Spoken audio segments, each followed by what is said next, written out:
Vous pensez que Thor a l'air de bien se marrer dans les courges lisses du tournage de Ragnarok? Ça tombe bien, nous aussi.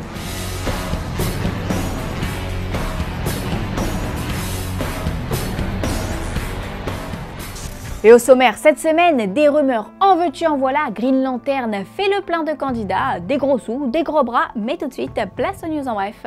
Et pour commencer, on vous propose de participer à un grand concours Allociné autour de la saison de la Force qui a débuté samedi dernier à Disneyland Paris et jusqu'au 26 mars. Tu aimes Star Wars? Envie de réveiller le Wookiee qui sommeille en toi? Alors envoie-nous ton meilleur grognement de Chewbacca à l'adresse qui s'affiche en bas de ton écran et tu gagneras peut-être un séjour pour 4 personnes pour découvrir les spectacles et animations de cet événement galactique. Retrouvez toutes les infos sur la page allociné.com/saison de la Force tout attaché. Allez, moi, je me lance.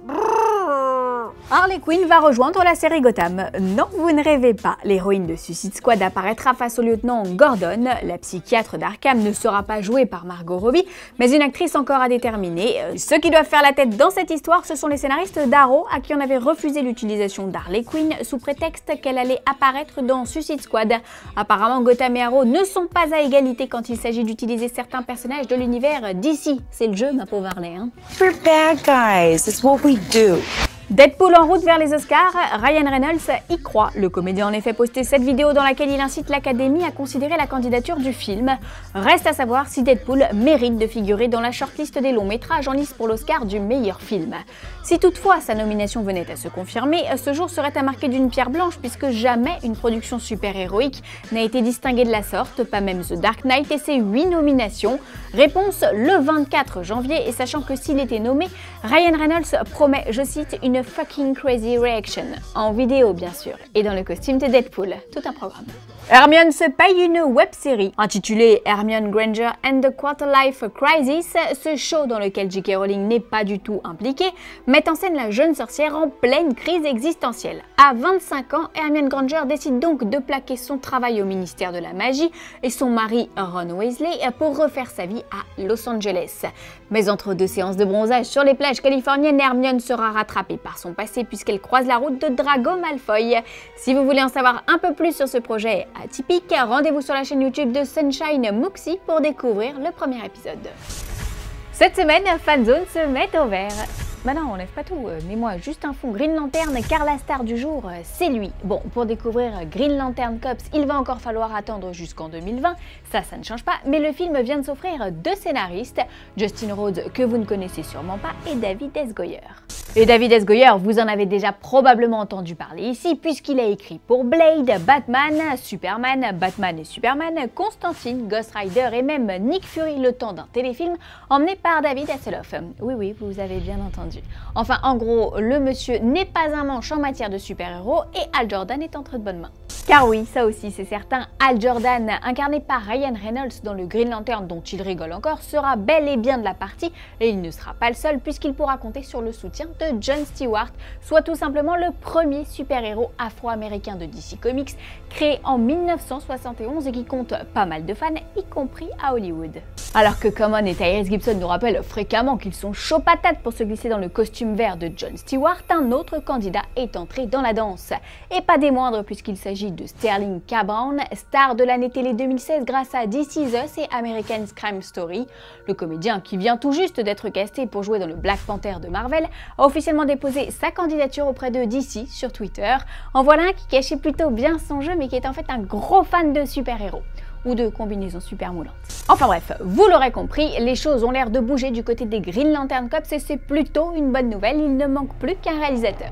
Et on peut d'ores et déjà vous dire que ce ne sera pas Duncan Jones. Non, le metteur en scène de Warcraft a déclaré qu'il trouvait le personnage débile. Bon, si c'est juste une question de costume, on peut s'arranger, hein, Duncan. Allez, on enchaîne avec les rumeurs de la semaine. Depuis la sortie de Spectre, James Bond et Sam Mendes, c'est fini. Mais Tom Hardy a une super idée pour le remplacer, Christopher Nolan. Oui, vous avez bien entendu Monsieur Dark Knight, grand fan de 007 et qui, selon Tom Hardy, pourrait créer, je cite, quelque chose de nouveau et de profond. Et si l'acteur refuse de commenter la rumeur qu'il envoie dans le smoking de James Bond pour ne pas griller ses chances, on le retrouvera bientôt dans Dunkerque, réalisé par Christopher Nolan, bien sûr. Taux de crédibilité 40%. Pendant ce temps-là, chez Marvel, on parle de gros sous. Et si l'on en croit le Télégraphe, Avengers 3 coûterait la modique somme de 485 millions de dollars. Si cette information se vérifie, cela en fait donc le film le plus cher de l'histoire devant Pirates des Caraïbes 4 et ses 378,5 millions de dollars. Il faut bien avouer que c'est pas très économique de détruire le monde et détrôner Thanos. Taux de crédibilité 80%. Ça te fait rêver mais tu peux pas te le payer. Et quand les gros sous rencontrent les gros bras, ça donne Batman et Superman. Et oui, les costumes de Michael Keaton et Christopher Reeve ont été mis en vente par le site Nate Sanders. Fin des enchères le 26 janvier. Prix de départ pour l'homme chauve-souris, 35 000 € contre 40 000 € pour l'homme d'acier. Qui dit mieux 40 000 € pour une combi en latex ajustée, avouez que c'est donné, non? Alors on casse la tirelire, on s'offre cette jolie combinaison moulante qui comporte en prime 2 trous pour les harnais. Bon, sinon, t'as Batman.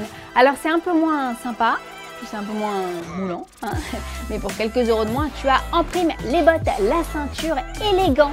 Alors à vos claviers et à vos CV. 7 million.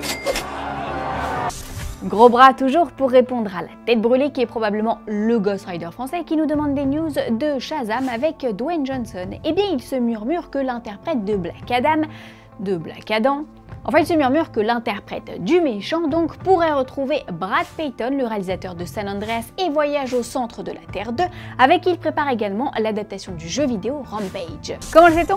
Eh bien écoutez, c'est un petit peu compliqué, mais en gros, Brad Peyton a été suivi sur Twitter par Geoff Jones, le monsieur d'ici chargé de superviser tous les films de cet univers. Or, ça avait déjà été le cas avec Rick Famuyiwa, le réalisateur de Flash.